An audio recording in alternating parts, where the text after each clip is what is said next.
আমার স্বামী আমার মেয়েকে বলছিল, প্রিয়া, তুমি কি আমার কথা মতো সব করতে রাজি আছো? তখন প্রিয়া উত্তর দিল, হ্যাঁ বাবা, আমি রাজি। তারপর প্রিয়া বলল, বাবা, আমি এখনো বিয়ে করতে চাই না। তার এই ইচ্ছাটা আমার কাছে একটু অদ্ভুত লাগলো। তখন আমার স্বামী বলল, প্রিয়া, আমি তোমার ভবিষ্যতের কথা ভেবেই এই কাজটা করতে বলছি। আমার কথা মতো কাজ করো। প্রিয়া উত্তর দিল, কিন্তু বাবা, আমি এমনিতেই মানসিকভাবে কষ্টে আছি, আর আপনি আমাকে এমন কিছু করতে বলছেন যা আমি বুঝতে পারছি না। আমি তখন থেকেই আন্দাজ করছিলাম যে বন্ধ ঘরের পেছনে কিছু ঘটছে। হঠাৎ আমার স্বামীর কণ্ঠ শুনতে পেলাম। সে বলছে, প্রিয়া, আমি যা বলেছি সেটা করলে তোমারও ভালো হবে। আমার স্বামী বলল, প্রিয়া, ভুল বুঝো না। আমরা যা করছি তা আমাদের মধ্যে সীমাবদ্ধ থাকবে। তোমার এবং আমার ভালোর জন্যই করছি। হঠাৎ আমি প্রিয়ার কান্নার শব্দ শুনতে পেলাম। সে বলছিল, বাবা, আমি অনেক কষ্টে আছি। এরকম কথা শুনে আমি বুঝলাম কিছু একটা ঠিক হচ্ছে না। এই পরিস্থিতিতে আমি তার ঘরে ঢুকে গেলাম। তারপর যা দেখলাম তা দেখার মোটেও প্রস্তুত ছিলাম না।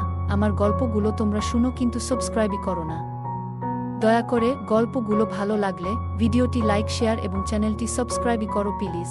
আমি সুমি, 15 বছরের বিবাহিত জীবন কাটাচ্ছি, এবং আমাদের মেয়ে প্রিয়া, যার বয়স এখন 15 বছর। সে এখন আমাদের সাথে থাকে।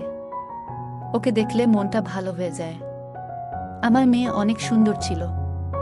আমরা সবসময় চাইতাম আমাদের মেয়ে ভালোভাবে বড় হোক, একটা ভালো চাকরি করুক। প্রিয়া শহরে থেকে পড়াশোনা করছিল, আর তার জন্মের পর থেকে আমার স্বামীর জীবনেও অনেক পরিবর্তন এসেছে। ছোটবেলা থেকেই আমরা প্রিয়ার জন্য বড় বড় স্বপ্ন দেখতাম। ওকে ভালো শিক্ষায় শিক্ষিত করার জন্য আমরা যথাসাধ্য চেষ্টা করেছি। প্রিয়া খুবই মেধাবী ছিল। প্রিয়া ছিল একজন পরিশ্রমী মেয়ে, সবসময় পড়াশোনায় প্রথম হতো। সে শহরের একটি নামকরা স্কুলে ভর্তি হয়েছিল। আমি আর ওর বাবা ওর নিরাপত্তা নিয়ে সব সময় চিন্তিত ছিলাম, তাই প্রায়ই ওকে ফোন করে পড়াশোনার খোঁজ খবর নিতাম। কিন্তু আজ, বাড়িতে প্রায় 10 মাস পর প্রিয়া বাড়িতে আসে। আমি ওকে দেখে কিছুটা অবাক হয়ে গেলাম। আগে ওকে বেশ রোগাপাতলা লাগতো, কিন্তু এবার ওর শরীর কিছুটা ভরাট হয়েছে। ওকে দেখতে বেশ ভালো লাগছে। বাড়িতে এসেই প্রিয়া আমাকে বলল, মা, বাবা কি অন্য শহরে কাজে ব্যস্ত? আমি ওকে জিজ্ঞেস করলাম। ওর আচরণে কিছুটা পরিবর্তন লক্ষ্য করলাম। ওর মুখের কথাগুলো আমাকে চিন্তিত করল। ওকে শান্ত করার জন্য ওর ঘরে ঢুকলাম। দেখলাম কিছুটা সময় চুপচাপ বসে আছে। আমি ভাবলাম হয়তো কোনো ছোটখাটো সমস্যা। প্রিয়া সবসময় হাসি খুশি থাকত, মজার কথা বলতো, কিন্তু আজ ওর মুখে কোনো হাসি নেই। আমি চিন্তা করতে লাগলাম, হয়তো পড়াশোনার চাপ বা কলেজে কিছু ঘটেছে। আগে ওর ঘর সবসময় পরিচ্ছন্ন থাকত, কিন্তু আজ ঘরটা একটু অগোছালো। আমি ওর ঘরে গিয়ে কথা বলার চেষ্টা করলাম। বললাম, তোমার বাবাকেও আসতে হবে। সবাই মিলে একটা সমাধান বের করতে হবে। প্রিয়া বিরক্ত হয়ে বলল, মা, তুমি কি শুধু প্রশ্ন করবে নাকি আমাকে একটু ফ্রেশ হতে দেবে? এই কথা বলে প্রিয়া বাথরুমে গেল ফ্রেশ হতে।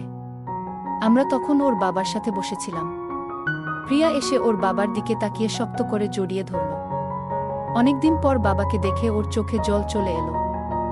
আমি বুঝতে পারছিলাম ও ওর বাবাকে মিস করেছে। ওকে দেখে আমি একটু সরে গিয়ে ওদের একা থাকতে দিলাম, যেন ও মন খুলে কথা বলতে পারে। যদিও আমি ঠিক বুঝতে পারছিলাম না ওর ভেতরে কি চলছে। তারা অনেকক্ষণ এইভাবেই ছিল।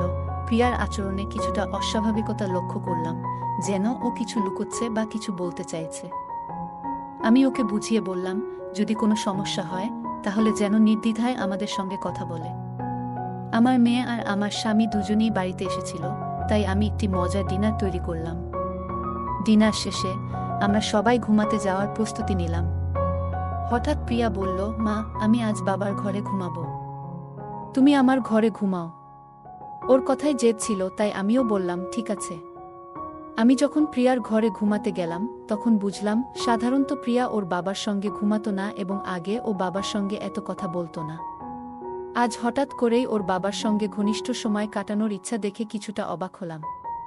ভাবলাম, হয়তো ওর বাবার সঙ্গে কিছু গুরুত্বপূর্ণ কথা বলতে চায়। কিন্তু আমার ধারণা ছিল না যে প্রিয়া এবং তার বাবা আমার কাছে একটি বড় সত্য লুকাতে চাচ্ছে। প্রিয়া তার বাবার ঘরে গিয়ে ওকে আলিঙ্গন করল। বাবা ওর মাথায় হাত বুলিয়ে জিজ্ঞেস করলেন, কি হয়েছে প্রিয়া?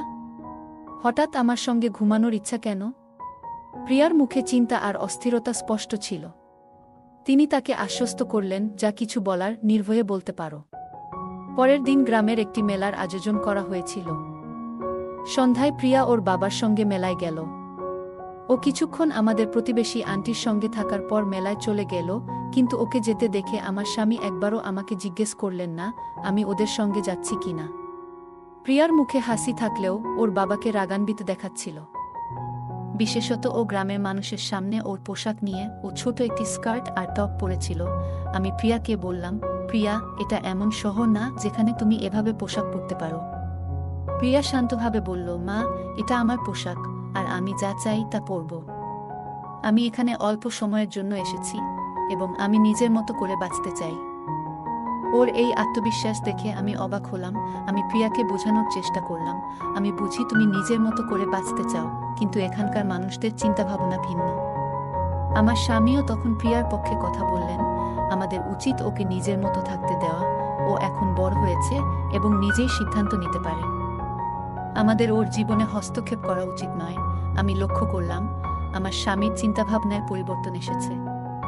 আগে তিনিও এ বিষয়ে চিন্তিত থাকতেন, কিন্তু এখন তিনি ওকে সমর্থন করছেন। হয়তো অন্য শহরের জীবনধারা তার উপর প্রভাব ফেলেছে। আমি মনে মনে ঠিক করলাম মেয়ের সঙ্গে একান্তে কথা বলবো। তবে আজকের রাতে এসব ভাবনা থেকে মুক্তি পেতে চাইলাম। কিছুক্ষণ পর আমি শুনতে পেলাম যে আমার স্বামীর ঘর থেকে অদ্ভুত আওয়াজ আসছে। ঘর থেকে বেরিয়ে দেখলাম ওর ঘরে আলো জ্বলছে। আওয়াজটা শুনে আমি ওর ঘরের দিকে এগিয়ে গেলাম, কারণ আমি ওর সঙ্গে কথা বলতে চেয়েছিলাম। আমি শুনতে পেলাম কেন প্রিয়া এমনভাবে চিৎকার করছে। আমি ওর ঘরের দরজার কাছে যেতেই আমার হাত হঠাৎ করে দরজায় ধাক্কা খেয়ে গেল। আমি দরজায় টোকা দিতেই প্রিয়ার আওয়াজ বন্ধ হয়ে গেল। ঘরটা তখন অন্ধকারে ছিল। আমি বিভ্রান্ত হয়ে পড়লাম। মনে হচ্ছিল যেন আমি ঘুমের স্বপ্ন দেখছি, কিন্তু একই সঙ্গে বুঝতে পারছিলাম ঘরের আলো বন্ধ হয়ে গেছে। কোনো আওয়াজ না পেয়ে আমি ধীরে ধীরে রুমের দরজা খুললাম। মৃদু আলোতে দেখলাম তারা আরামে ঘুমাচ্ছে। আমিও পরে ঘুমিয়ে পড়লাম। পরদিন সকালে প্রিয়াকে জিজ্ঞেস করলাম, তুমি ঠিক আছো তো? প্রিয়া আমাকে আশ্বস্ত করে বলল, মা, আমি ঠিক আছি। তবে রাতে যে চিৎকার শুনেছিলাম সেটা নিয়ে ও কিছু বলল না। শুধু জানাল যে খারাপ স্বপ্ন দেখেছে, কিন্তু আমার মনে হচ্ছিল সবকিছু ঠিকঠাক নয়। মনে হচ্ছিল কিছু একটা লুকোনো হচ্ছে। সেদিন রাতে আমি ঠিক করলাম আমাকে খুঁজে বের করতে হবে আসলে কি ঘটছে। যখন সবাই ঘুমিয়ে পড়ল, আমি আবার মনোযোগ দিয়ে শুনতে শুরু করলাম। আমার স্বামীর ঘর থেকে প্রিয়ার গলার আওয়াজ পেলাম। ওদের কথাবার্তা শুনে মনে হচ্ছিল বাবা মেয়ের সম্পর্ক যেন এক নতুন মাত্রায় পৌঁছেছে। পরদিন সকালে আমার স্বামী কাজে যাচ্ছিল বলে তাড়াতাড়ি নাস্তা তৈরি করে দিলাম। পরে দেখলাম প্রিয়া ঘরের মধ্যে হাঁটছে, কিন্তু ওর মুখটা ফ্যাকাশে। মনে হচ্ছিল ও খুব ক্লান্ত। আমি ওকে বললাম, তুমি ফ্রেশ হয়ে নাও, তারপর নাস্তা করে নিও। আজ একসাথে বাজারে যাই। কিন্তু প্রিয়া ক্লান্তিভরা কণ্ঠে বলল, মা, আজ আমি খুব ক্লান্ত, মার্কেটে যেতে পারবো না। তুমি একাই যাও, আমি বিকেল পর্যন্ত বিশ্রাম নিতে চাই। আমি বাজার থেকে ফিরে ঘরে ঢুকতে গিয়ে দরজা খুললাম, কারণ জানতাম প্রিয়া বিশ্রাম নিতে চায়। আমি মুদির ব্যাগগুলো একপাশে রাখলাম এবং রান্নাঘরে কিছু সবজি নিয়ে এলাম। রান্নাঘরের দিকে যেতেই ভেতর থেকে মৃদু একটা আওয়াজ শুনতে পেলাম। মনে করলাম প্রিয়া হয়তো ঘুম থেকে উঠে গেছে। রান্নাঘরে ঢুকে আমি যা দেখলাম তাতে চমকে উঠলাম। প্রিয়া তার হাতে ময়দা মাখছে, আর তার বাবা ওর পাশে দাঁড়িয়ে আছেন, ময়দা মাখাতে সাহায্য করছেন। আমি কখনো দেখিনি ওদের দুজনের মধ্যে এমন ঘনিষ্ঠতা। দৃশ্যটা দেখে মনে হচ্ছিল যেন ওদের সম্পর্কের মধ্যে কিছু পরিবর্তন এসেছে, যা আগে কখনো ছিল না। আমি লক্ষ্য করছিলাম যে বাবা মেয়ের মধ্যে কি চলছিল। হঠাৎ দেখলাম প্রিয়ার বাবা ওকে বলছেন, দেখো, এভাবে আটা মাখতে হয়। আজ আমার স্বামী কাজে বেরিয়েছিলেন।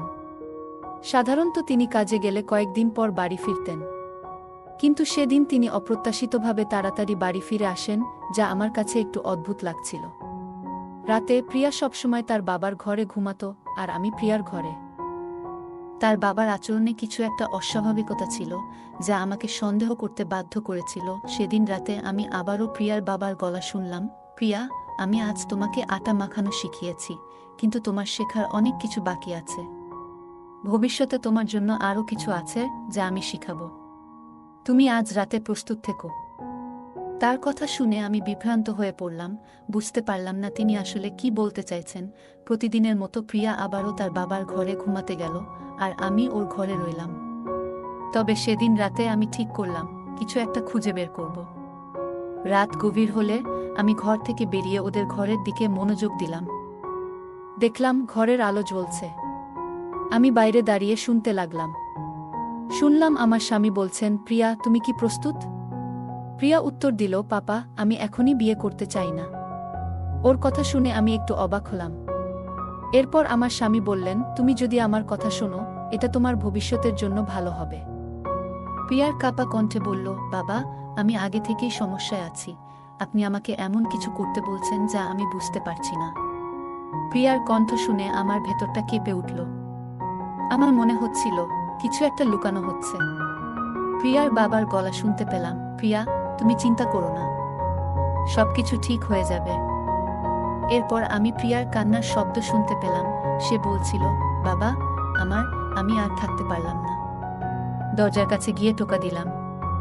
দরজা খুলে যা দেখলাম তাতে আমি স্তম্ভিত হয়ে গেলাম। প্রিয়া আর তার বাবা ভেতরে ছিলেন। দৃশ্যটা অদ্ভুত ছিল। মুহূর্তেই বুঝতে পারলাম এখানে কিছু অস্বাভাবিক ঘটছে। আমি দ্রুত দরজা বন্ধ করে বাইরে চলে গেলাম। শ্বাস নিতে পারছিলাম না। বুঝতে পারছিলাম এটা আরেকটা দিনের মতো নয়। মনে হলো যেন পায়ের নিচ থেকে মাটি সরে গেছে। আমার মেয়ে প্রিয়া সাজগোজ করে ঠিক যেন বিয়ের কনের মতো বসে আছে, আর আমার স্বামী তার গায়ে গয়না পরিয়ে দিচ্ছে। এ দৃশ্য দেখে আমি পুরোপুরি হতবাক হয়ে গেলাম। কিছুই বুঝতে পারছিলাম না। হঠাৎ চিৎকার করে উঠলাম, এখানে কি হচ্ছে?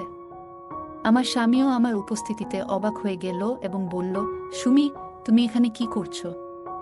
আমি অবিলম্বে প্রিয়ার দিকে ফিরে জিজ্ঞেস করলাম, তুমি কনের মতো সেজেছ কেন? আমার মন রাগে ফেটে যাচ্ছিল।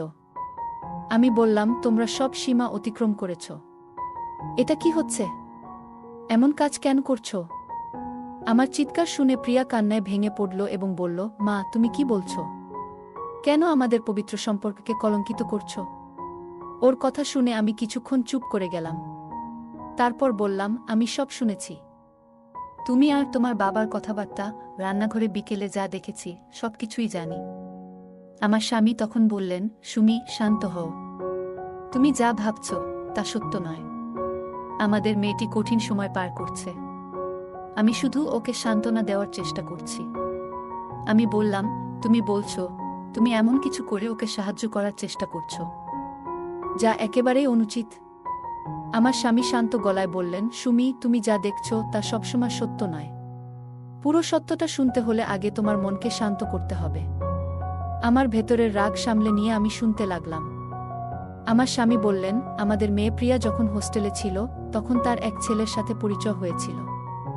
সেই ছেলেটি তাকে নিয়ে পালিয়ে বিয়ে করেছিল। তারা অন্য শহরে চলে গিয়েছিল এবং সেখানে স্বামী স্ত্রীর মতো থাকতে শুরু করে। কিন্তু ছেলেটি বিশ্বাসযোগ্য ছিল না। একদিন সে প্রিয়ার টাকা ও গহনা নিয়ে পালিয়ে যায়। প্রিয়া যখন বুঝতে পারে ছেলেটির আসল উদ্দেশ্য, তখন সে অনেক কষ্টে আমাদের কাছে ফিরে আসে। তার জীবনে একটা বড় ধাক্কা লেগেছিল। এমনকি সে নিজেকে শেষ করার কথাও ভেবেছিল। কয়েকদিন আগে প্রিয়া আমাকে ফোন করে সব বলেছিল। আমি তখনই তাকে শান্ত করি এবং বাড়ি ফিরে আসতে বলি। আমার স্বামী আরও বললেন, প্রিয়া যখন বাড়ি ফিরল, আমি ওকে কিছু কাজে ব্যস্ত রাখতে চেয়েছিলাম যাতে তার মন অন্যদিকে যায়। তাই ওকে ময়দা মাখানো শেখাচ্ছিলাম, সাজগোজের মাধ্যমে একটু আনন্দ দেওয়ার চেষ্টা করছিলাম। এসব ছোট ছোট কাজ ওকে ব্যস্ত রাখে, তার মনকে বিভ্রান্ত করে এবং মানসিকভাবে স্বস্তি দেয়। আমি শুধু ওকে সাহায্য করার চেষ্টা করছিলাম, কিন্তু তুমি তা ভুলভাবে বুঝেছ। আমি সব শুনে স্তব্ধ হয়ে গেলাম। বুঝতে পারলাম আমি পরিস্থিতিটাকে ভুলভাবে দেখেছিলাম। আসল উদ্দেশ্য ছিল প্রিয়ার মানসিক শক্তি ফিরিয়ে আনা, যাতে সে নিজের জীবনের নিয়ন্ত্রণ আবার নিজের হাতে নিতে পারে। এইসব শুনে আমি বুঝতে পারলাম যে প্রিয়া অনেক কষ্টের মধ্যে দিয়ে গেছে। আমি এবং আমার স্বামী মিলে ঠিক করলাম যে ওকে এই মানসিক যন্ত্রণা থেকে বের করে আনতে হবে। একজন অভিভাবক হিসেবে প্রিয়ার বাবাও একইভাবে তার পাশে দাঁড়িয়েছে, কারণ এই ধরনের পরিস্থিতিতে মা বাবার ভূমিকা খুবই গুরুত্বপূর্ণ। আমরা দেখেছি সমাজে ছেলে ও মেয়ের মধ্যে সম্পর্ক তৈরি হলে নানা ধরনের ঘটনা ঘটে। শুরুতে সবকিছু ঠিক থাকলেও সময়ের সাথে সাথে তাদের মধ্যে দূরত্ব তৈরি হতে পারে এবং কখনো কখনো তারা একে অপরের থেকে বিচ্ছিন্ন হওয়ার সিদ্ধান্ত নিতে পারে। কিন্তু এই বিচ্ছেদ মেয়েটির জন্য মানসিকভাবে কষ্টকর হয়ে উঠতে পারে। গল্পটা কেমন লাগলো জানাতে ভুলবে না। আরও মজার মজার রোমান্টিক গল্প শুনতে চাইলে ভিডিওটি লাইক, শেয়ার এবং চ্যানেলটি সাবস্ক্রাইব করতে এবং বেল আইকনটি ক্লিক করতে ভুলবে না। ধন্যবাদ।